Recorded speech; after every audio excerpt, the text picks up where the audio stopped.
नमस्कार दोस्तों आज की इस वीडियो पर हम बात करने वाले हैं कि आप अपनी एसएसओ आईडी में राजकाज के माध्यम से अपनी जो बकाया अचल संपत्ति विवरण है वो आईपीआर किस तरह भरें। यानी कि आप पिछले सालों की आईपीआर है वो आपकी आईपीआर आप भर सकते हैं। इसके संबंध में देख रहे हैं कि राजस्थान सरकार राजकाज द्वारा आदेश जारी किया गया है, जिसमें ऐसे कर्मचारी जिन्होंने अपनी पिछले सालों की आईपीआर नहीं भरी है उनके लिए देख रहे हैं एक सर्कुलर जारी किया गया है, जिसमें यहाँ पे स्पष्ट किया गया है कि समस्त राज सेवक द्वारा अपने विगत वर्षों के लंबित अचल संपत्ति विवरण बनने के संबंध में, यानी कि ऐसे कर्मचारी जिन्होंने अपनी गत वर्ष की या पिछले सालों की लंबित आईपीआर नहीं भरी है तो उनको 25/4/2025 तक एक मौका दिया गया है, जिसमें आप अपने पिछले सालों की आईपीआर अपनी एसएसओ आईडी से ऑनलाइन भर सकते हैं। तो आप अपने पिछले सालों की आईपीआर किस तरह भरें, आपको कंप्लीट प्रोसेस बताऊंगा। इससे पहले देख रहे हैं कि अगर आप आईपीआर नहीं भरते हैं तो यहाँ पे देख रहे हैं आपको एक इस परिपत्र में मिलेगा कि साथ ही अचल संपत्ति विवरण सार्वजनिक नहीं किए जाने पर कर्मचारियों की विजिलेंस क्लियर नहीं दी जाएगी। यानी कि अगर कोई कर्मचारी आईपीआर नहीं भरता है तो उसकी विजिलेंस क्लियर नहीं दी जाएगी, पदोन्नति पर विचार नहीं किया जाएगा और आगामी वेतन वृद्धि स्वीकृत नहीं किए जाने के दिशा निर्देश प्रदान किए गए थे। तो आपको ध्यान देना है कि आपको अपनी राजकाज से आईपीआर भरना कंपलसरी है, सभी कर्मचारियों को अनिवार्य है, चाहे वो राजपत्रित कर्मचारी हो या अराजपत्रित कर्मचारी हो। तो एक बार सभी कर्मचारियों को अंतिम अवसर देते हुए 25/4/2025 तक आईपीआर का मॉड्यूल खोला गया है। तो आप अपनी आईपीआर यानी कि बकाया सालों की आईपीआर किस तरह भरें वो आपको कंप्लीट प्रोसेस बताने वाला हूं। इसके लिए देख रहे हैं कि आपको अपनी एसएसओ आईडी लॉगिन कर लेनी है। एसएसओ आईडी लॉगिन करने के बाद देख रहे हैं समस्त राजकीय जो कर्मचारी है उनको प्रतिवर्ष अचल संपत्ति का विवरण है आईपीआर राजकाज के माध्यम से ऑनलाइन भरना होता है। तो यहाँ पे जैसे आप एसएसओ आईडी लॉगिन करेंगे तो यहाँ पे आपको राजकाज आईपीआर अचल संपत्ति विवरण इमूवेबल प्रॉपर्टी रिटर्न का ऑप्शन मिलेगा। आप यहाँ पे राजकाज आईपीआर वाले ऑप्शन पे क्लिक करेंगे। यहीं से अपन जो अपने पिछले सालों की आईपीआर है वो आपको यहाँ पे भर के बताऊंगा, कंप्लीट प्रोसेस बताऊंगा। तो यहाँ पे देख रहे हैं कि जैसे आप यहाँ पे आईपीआर वाले ऑप्शन पे क्लिक करते हैं तो यहाँ पे आपके सामने इस तरह का डैशबोर्ड आएगा। अब आप यहाँ पे ध्यान देंगे कि मैंने यहाँ पे 2025 की आईपीआर भर दी है, यानी कि जो आधार वर्ष जनवरी 2025 था वो मैंने आईपीआर 2025 की तो भर दी है। लेकिन देख रहे हैं यहाँ पे आप राजकाज की वेबसाइट पे आते हैं, यहाँ पे आपको रिपोर्ट्स का ऑप्शन मिलेगा। रिपोर्ट्स के ऑप्शन में आपको यहाँ पे देख रहे हैं ऑप्शन मिलेगा आपकी एसीआर एपीआर का ऑप्शन मिलेगा और यहाँ पे मिलेगा इमूवेबल प्रॉपर्टी रिटर्न। तो आप यहाँ पे इमूवेबल प्रॉपर्टी रिटर्न पे क्लिक करते हैं और यहाँ पे आपको मिलेगा व्यू आईपीआर, यानी कि कर्मचारी यहाँ से अपनी आईपीआर देख सकता है कि कर्मचारी ने कौन से सालों की आईपीआर एसएसओ आईडी से भरी है और कौन से सालों की आईपीआर नहीं भरी है। तो यहाँ पे देख रहे हैं कर्मचारी एम्प्लॉय वाइज या डिपार्टमेंट वाइज या डीडीओ वाइज यहाँ पे सर्च कर सकता है।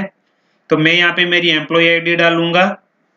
तो मेरे को यहाँ पे मेरी आईपीआर का स्टेटस चेक करना है, तो मैंने यहाँ पे मेरी एम्प्लॉय आईडी डाल दी है। आप यहाँ पे सर्च पे क्लिक करेंगे।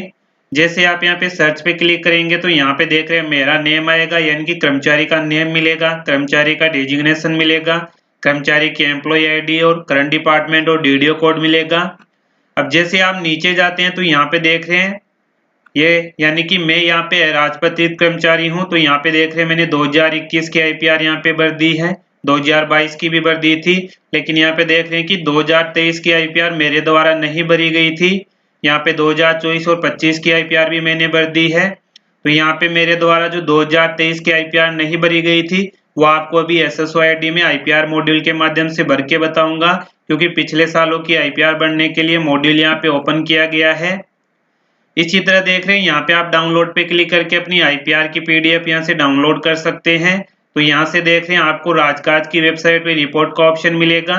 रिपोर्ट वाले ऑप्शन में मैंने आपको बताया इमूवेबल प्रॉपर्टी रिटर्न का ऑप्शन मिलेगा और यहाँ पे मिलेगा view IPR by department employ DDO. यहाँ से आप चेक कर सकते हैं कि कौन कौन से कर्मचारी ने कौन कौन से ईयर की आईपीआर भर दी है और कौन सी पेंडिंग है। तो जो आईपीआर आपकी पेंडिंग है, लंबित है, वो आपको अपनी एसएसओ आईडी के माध्यम से भरनी है। तो यहाँ पे देख रहे हैं मैंने 2025 की आईपीआर भर दी थी, लेकिन यहाँ पे देख रहे हैं आप यहाँ से अपनी एसएसओ आईडी में भी चेक कर सकते हैं कि आपने कौन से ईयर की आईपीआर भरी है और कौन से ईयर की आईपीआर आपने नहीं भरी है। तो इसके लिए देख रहे हैं आपको व्यू सबमिटेड इम्यूएबल प्रॉपर्टी रिटर्न का ऑप्शन मिलेगा। आप यहाँ पे व्यू सबमिटेड वाले ऑप्शन पे क्लिक करेंगे। यहाँ से देख रहे हैं 2021 आप सेलेक्ट करेंगे, सर्च पे क्लिक करेंगे तो मेरे द्वारा देख रहे हैं 2021 में IPR भर दी गई थी। इसी तरह आप यहाँ पे 2022 सेलेक्ट करेंगे, सर्च पे क्लिक करेंगे तो देख रहे हैं 2022 में भी मेरे द्वारा सबमिटेड ऑन यहाँ पे डेट मिलेगी, भर दी गई थी। इसी तरह मैं यहाँ पे 2023 सेलेक्ट करता हूँ और सर्च पे क्लिक करता हूँ तो यहाँ पे देख रहे हैं 2023 का कोई स्टेटस नहीं आ रहा है। यहाँ पे मिलेगा नो रिकॉर्ड अवेलेबल, यानी कि 2023 की IPR मेरे द्वारा नहीं भरी गई थी तो वो मेरे को भरनी है। इसी तरह देख रहे हैं आप यहाँ पे 2024 सेलेक्ट करेंगे, सर्च पे क्लिक करेंगे तो यहाँ पे देख रहे हैं सबमिटेड ऑन डेट मिलेगी। इसी तरह आप यहाँ पे 2025 की भी चेक कर सकते हैं। तो अब मेरे को यहाँ पे जो IPR बननी है वो बननी है 2023 की। तो इसके लिए आपको क्या करना है, सबसे पहले देख रहे हैं आपको यहाँ पे मिलेगा लीगेसी IPR 2011-2024, यानी कि यहाँ पे 2011 से लेके 2024 की जो पिछले सालों की IPR आप यहाँ पे भर सकते हैं। तो यहाँ पे आप लीगेसी IPR 2011-2024 पे क्लिक करेंगे। इस पे क्लिक करने के बाद देखें आपके सामने यहाँ पे 2011 से लेके 2024 तक की कंप्लीट IPR आप यहाँ पे भर सकते हैं। अगर आपने पिछले सालों की नहीं भरी है तो वो भी आप यहाँ पे भर सकते हैं। तो आपको ध्यान देना है कि जो राजपत्रित कर्मचारी थे उनके लिए IPR का मॉड्यूल है 2021 से लाइव किया गया था, और जो राजपत्रित कर्मचारी थे उनके लिए यहाँ पे 2018 से लाइव किया गया था, अनिवार्य किया गया था। लेकिन यहाँ पे देख रहे हैं अगर आपने 2011 से कोई IPR नहीं भरी है पिछले सालों की तो वो आप यहाँ पे भर सकते हैं। आपको एक लास्ट यहाँ पे मौका दिया गया है, अंतिम अवसर दिया गया है। इस संबंध में कार्मिक विभाग द्वारा एक परिपत्र भी जारी किया गया है, तो उसके अनुसार जो भी आपकी लंबित IPR है वो आपको भर देनी है।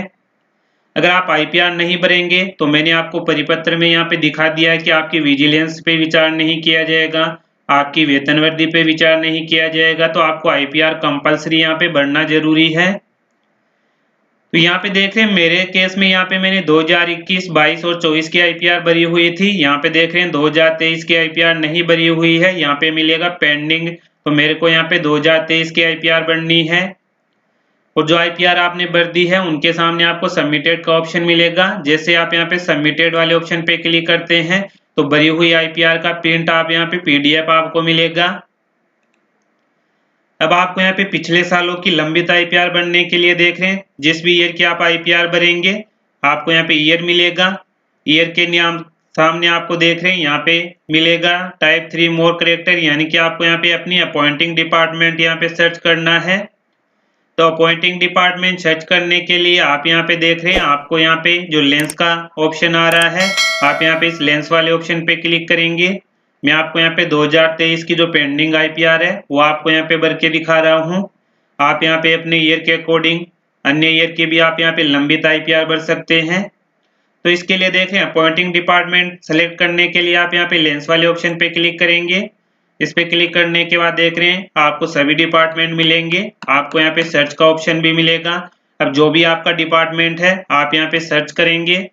जैसे कि आपका यहाँ पे रेवेन्यू डिपार्टमेंट है तो आप यहाँ पे रेवेन्यू डाल के जैसे ही सर्च करेंगे तो रेवेन्यू के जितने भी आपके डिपार्टमेंट होंगे सभी डिपार्टमेंट आपको मिलेंगे। बोर्ड ऑफ रेवेन्यू मिलेंगे, डिपार्टमेंट ऑफ रेवेन्यू मिलेंगे।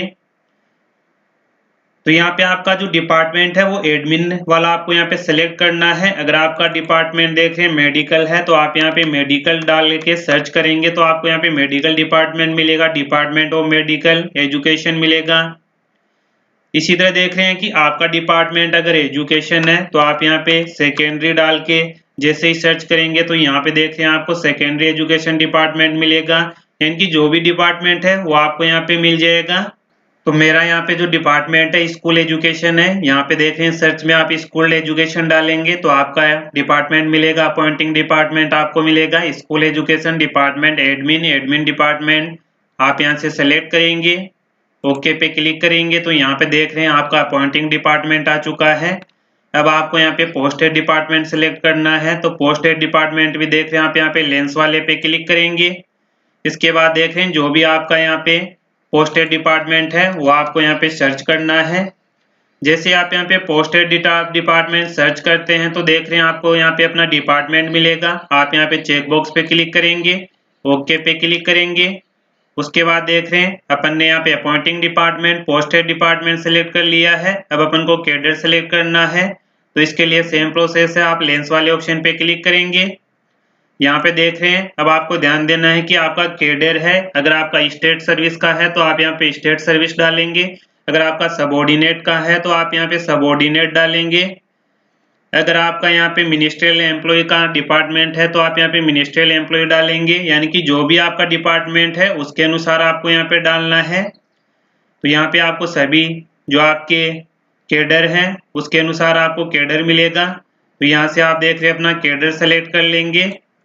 कैडर सेलेक्ट करने के बाद देख रहे हैं आप यहाँ पे ओके पे क्लिक करेंगे। उसके बाद देख रहे हैं आपको अपना डेजिग्नेशन यानी कि आपकी पोस्ट क्या है वो आपको यहाँ पे लेंस वाले ऑप्शन पे क्लिक करना है और यहाँ पे सर्च करना है। सभी तरह की आपको यहाँ पे पोस्ट मिलेगी। जो भी आपकी पोस्ट है आप यहाँ से पोस्ट सेलेक्ट करेंगे, सर्च करेंगे। सर्च करने के बाद देख रहे हैं यहाँ से आपको सेलेक्ट करना है, ओके पे क्लिक करना है। अब देख रहे हैं अपन ने यहाँ पे अपना अपॉइंटिंग डिपार्टमेंट, पोस्टेड डिपार्टमेंट, अपना कैडर, पोस्ट सेलेक्ट कर ली है। अब आपको मिलेगा बेसिक पे। अब आपको ध्यान देना है कि आपको यहाँ पे वो बेसिक पे डालनी है जो आपका आधार वर्ष जनवरी 2023 था। अपन जनवरी 2023 के आधार वर्ष की आईपीआर भर रहे हैं, तो उस समय आपकी बेसिक पे क्या थी वो बेसिक पे आप यहाँ पे डालेंगे। बेसिक पे डालने के बाद देख रहे हैं आपको यहाँ पे अपलोड पीडीएफ का ऑप्शन मिलेगा। तो यहाँ पे आपको डॉक्यूमेंट क्या अपलोड करना है वो आप यहाँ पे देख रहे हैं। यहाँ पे आपको आईपीआर का फॉर्मेट मिलेगा। आप यहाँ पे पीडीएफ पे क्लिक करते हैं तो आपके सामने जो आईपीआर का फॉर्मेट आएगा इस तरह का आएगा। यह आपको भर के अपलोड करना है। अब देख रहे हैं कि अगर आप 2023 की आईपीआर भर रहे हैं तो यहाँ पे आपका वर्ष 2023 आएगा। 1 जनवरी 2023 आपको यहाँ पे लिखना है। फिर यहाँ पे देख रहे हैं आपको अधिकारी कर्मचारी का नाम और पद लिखना है। ये नाम और पद आपको वो लिखना है जिस वर्ष की आप आईपीआर भर रहे हैं उस वर्ष में आपका नाम और पद क्या था वो आप यहाँ पे भरेंगे। फिर आपका धारित पद क्या था वो आप यहाँ पे भरेंगे। आप किस सेवा संवर्ग से थे, कैडर कौन सा था, सही स्टेट सर्विस था, सबऑर्डिनेट था, मिनिस्ट्रियल था, वो आप यहाँ पे डालेंगे। आपका वेतन डालना है, वेतन आपको डालना है जो आप यहाँ पे आधार वर्ष की आईपीआर भरेंगे उस समय आपका वेतन कितना था वो आप यहाँ पे डालेंगे। आप यहाँ पे डेट ऑफ बर्थ डालेंगे। उसके बाद देख रहे हैं अगर आपके पास कोई संपत्ति है तो उसकी डिटेल देनी है। फिर आपको यहाँ पे साइन और दिनांक लगानी है। फिर आपको ये अपलोड करना है। अगर आपके पास किसी तरह की कोई अचल संपत्ति नहीं है तो आप यहाँ पे नील करके साइन और दिनांक लगा के इसे अपलोड कर देंगे। अब देख रहे हैं अपलोड करने के लिए आप यहाँ पे अपलोड पीडीएफ पे क्लिक करेंगे। जैसे आप यहाँ पे अपलोड पीडीएफ पे क्लिक करते हैं तो आपके सामने आएगा specify A file located in your local system. तो यहाँ पे आपको अपलोड करने के लिए ब्राउज वाले ऑप्शन पे क्लिक करना है। ब्राउज वाले ऑप्शन पे क्लिक करने के बाद जो मैंने आपको अभी बताई थी आईपीआर का फॉर्मेट बताया था वो आपको भरना है और यहाँ पे देख रहे हैं यहाँ पे अपलोड हो जाएगी। उसके बाद आपको यहाँ पे अपलोड पे क्लिक करना है। जैसे आप यहाँ पे अपलोड कर देंगे तो यहाँ पे आपका जो स्टेटस पेंडिंग आ रहा है वो यहाँ पे देख रहे हैं आपका सबमिटेड में कन्वर्ट हो जाएगा।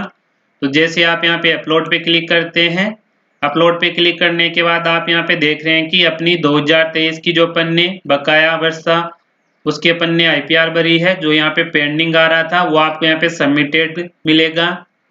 यानी कि अपन ने बकाया वर्ष था जो 2023 उसकी आईपीआर इस तरह भरनी है, वो मैंने प्रोसेस बता दी है आपको। जैसे आप यहाँ पे डॉक्यूमेंट अपलोड कर देंगे तो यहाँ पे आपका पेंडिंग था वो पेंडिंग सबमिटेड में यहाँ पे कन्वर्ट हो जाएगा।